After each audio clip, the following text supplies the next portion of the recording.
अरू जस्तो हामीले गुलाब सुलाबको बिरुवा फुलहरूको चाहिँ कटिङ चाहिँ उल्टे राख्यौँ भने हुर्किँदैन होइन। यसको चाहिँ नोडमा एकदम पोटेन्सियल धेरै हुन्छ कि यसले जरा हाल्ने जो भनेर बनेको चिज भएको भएर यसले चाहिँ सक्छ, तर सकेसम्म कहिले पनि उल्टे नराख्ने होइन। अनि राख्दै गर्दाखेरि के हुन्छ भने हामीले यो बिरुवा त जिउँदैछ नि, यो कटिङ भएको भए पनि यो जिउँदैछ, त्यही भएर यसले चाहिँ बच्चा जन्माउन सक्छ अथवा यो हुर्किन सक्छ आफै। अनि त्यसको लागि के छ भने यो यसले त मोइस्चर एब्जर्ब गर्ने भने त यो टुप्पो त जमिनमा हुँदैन, यसलाई त पानी चाहिरहेको छ बाँच्नलाई। अनि पानी तत्त्वहरू यसले लिने भनेको तलैबाट हो। त्यही भएर हामीले जहिले पनि यो कटिङ गर्दाखेरि जस्तो यसमा नमिलेको छ, यो तलको कटिङ गर्ने जुन गाडिन्छ नि, जतापट्टिबाट गाडिन्छ त्यसको चाहिँ मुख ठुलो बनाउनुपर्छ, 45 डिग्रीमा काटेर लगाउँदाखेरि होइन। यतातिरको चाहिँ यसरी काटेको हुनपर्छ, यो चाहिँ खाने मुख भयो होइन। अब यतातिर जति ठुलो घाउ हुन्छ त्यति धेरै इभापोरेसन हुन्छ कि यसको चाहिँ यो भित्रको पानी हुन्छ नि उडेर जाने ठाउँ हो क्या यो। घामले पोल्ने हो के यसलाई त माथिबाट होइन, यहाँबाट उडेर जाने हो।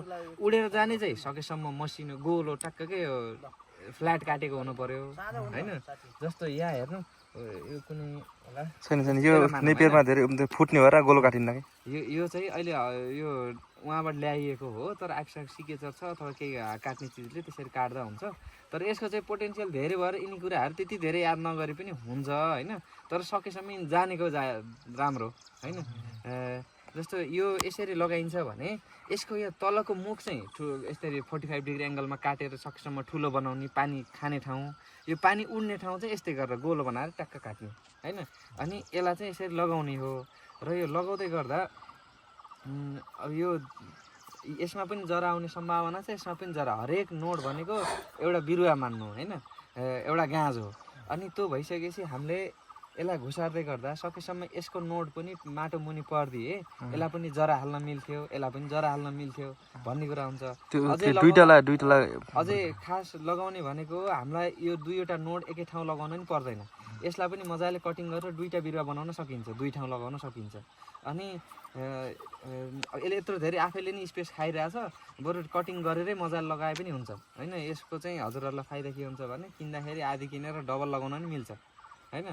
यो एउटा छुट्टै छुट्टै बिरुवा बन्छ। तर पनि हामीले अब यो एक पिस नै लगाउने हामीसँग पर्याप्त छ भने यसलाई यहाँबाट यसरी कटिङ गर्ने, यहाँ फ्ल्याट कटिङ गर्ने, अनि सकेसम्म डुबाउँदाखेरि यसलाई पनि हल्का माटो टच होस्। अब यस्तो ठाडो बनाएर लगायो भने त यसलाई नै मिल्दैन, यसलाई स्पेस कि यहाँको बर्ड निक्लेर माथि हुर्किँदासम्मलाई यो आफै तलै माटै मुनि कुहेर जाने सम्भावना हुन्छ। त्यही भएर सकेसम्म हल्का छड्के बनाएर यसरी चाहिँ घुसार्ने। र यसको यो पोइन्टले पनि यो माटोमा टच मात्रै गरे पनि यसले पनि जराले निक्लिँदै माटो पाओस् भन्ने हिसाबले यसरी चाहिँ हामीले लगाउन सकिन्छ। हेर्नु यो यस्तो छड्के पारेर यस्तो स्लोपमा। अब सुपरमा दुरी दुरीको कुराहरू के छ भने यो दुरी चाहिँ जस्तो हामीले प्लान्टेसन गर्दा सुपर नेपालले एउटा अनि यो दुरीहरू चाहिँ के छ भन्दाखेरि यो गाँजिने कतिको गाँजिन्छ र यसको कति स्पेस खान्छ, माथिको क्यानोपी कस्तो हुन्छ त्यसै अनुसारकै हामीले दुरी निर्धारण गर्ने हो।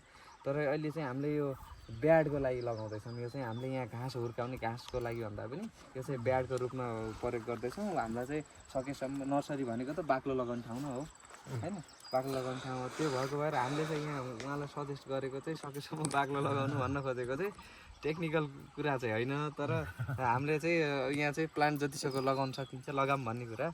अब हामीलाई चाहिँ के छ त यहाँबाट यो त गाँजिन त भ्याउँदैन हामीले असारसम्ममा, अलिकति मात्रै त निकाल्ने। यसले चाहिँ कतिसम्म सक्छ 2-3वटा निकाल्ला, त्यहाँभन्दा बढी त हुँदैन होइन दाइ, धेरै भएको 10वटा 5 यस्तो ब्याडहरूमा हामीले बाक्लो लगाउन सकिन्छ होइन। यहाँबाट लगभग 25-30 सेन्टिमिटरको स्पेसमा हामीले यहाँ लगाउन सकिन्छ। होइन मैले लगाएको खोजेको होइन, यसलाई स्पेस देखाएको मात्रै हो। अनि